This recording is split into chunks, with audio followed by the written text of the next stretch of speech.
भयकथा अदृश्य शाप. कोल्हापूर जवळच्या एका गावात एक जुना काळाकुट्ट वाडा होता.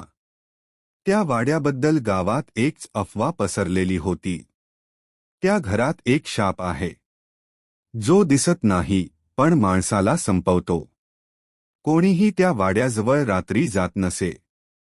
पण रोहन नावाचा यूट्यूबर अशा भूताटकी जागांचे व्हिडिओ बनवत असे.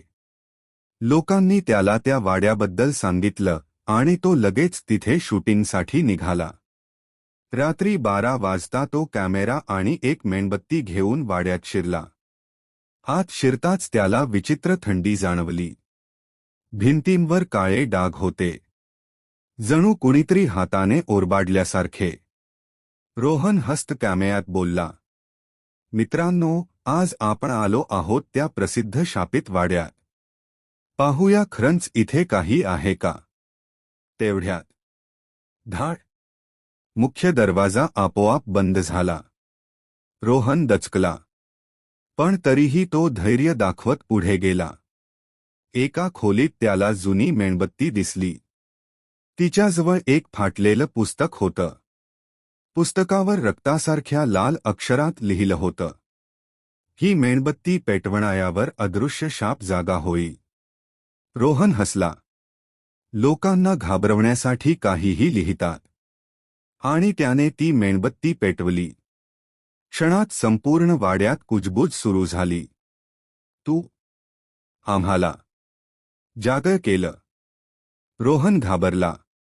त्याने इकडे तिकडे पाहिलं, पण कुणीच नव्हतं. अचानक त्याच्या गळ्यावर नखांचे ओरखडे उमटले. तो किंचाळला.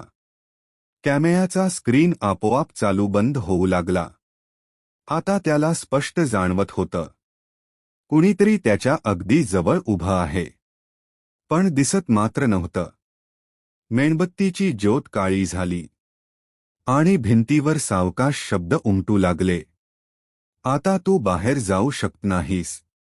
रोहन वेड्यासारखा दरवाजाकडे पळाला, पण दरवाजा उघडेना. तेवढ्यात त्याच्या पायाजवळ जमिनीवर पाऊलखुणा उमटू लागल्या, अदृश्य पावलांच्या. त्या हळूहळू त्याच्या भोवती फिरू लागल्या. रोहन रडत ओरडू लागला, कोण आहेस तू.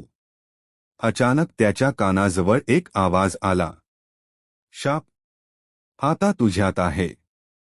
आणि मेणबत्ती अचानक विझली. संपूर्ण वाडा काळोखात बुडाला. दुसऱ्या दिवशी गावक्यांना वाड्याबाहेर रोहनचा कॅमेरा सापडला. व्हिडिओच्या शेवटच्या सेकंदात फक्त रोहनची भीतीने भरलेली किंकाळी ऐकू येत होती. आणि त्याच्या मागे हवेत उमटणारे 2 लाल डोळे.